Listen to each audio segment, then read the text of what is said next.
ঢাকা বিশ্ববিদ্যালয়ের বেশ কয়েকটি ছাত্রী হলের পর এবার ছাত্রদের শহীদ সার্জেন্ট জহুরুল হক হল, বঙ্গবন্ধু শেখ মুজিবুর রহমান হল এবং জিয়াউর রহমান হল থেকে ছাত্রলীগ নেতাদের মেরে বের করে দিয়েছেন সাধারণ শিক্ষার্থীরা। বুধবার ভোর ৫টার দিকে বঙ্গবন্ধু হল, সকাল ৬:৩০টার দিকে বঙ্গবন্ধু হল এবং সোয়া ৮টার দিকে জিয়াউর রহমান হল থেকে ছাত্রলীগ নেতাদের বের করে দেন শিক্ষার্থীরা।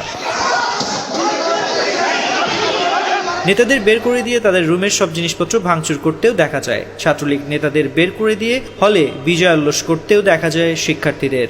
জিয়াউর রহমান হলের প্রাধ্যক্ষ অধ্যক্ষ ডক্টর বিল্লাল হোসেন সহ ওই হলের আবাসিক শিক্ষকরা দীর্ঘদিন শিক্ষার্থীদের সঙ্গে তাদের দাবি দেওয়া নিয়ে কথা বললেও শিক্ষার্থীরা ছাত্রলীগকে খুনি আখ্যা দিয়ে তাদের সঙ্গে একই হলে না থাকার দাবিতে অনড় থাকেন।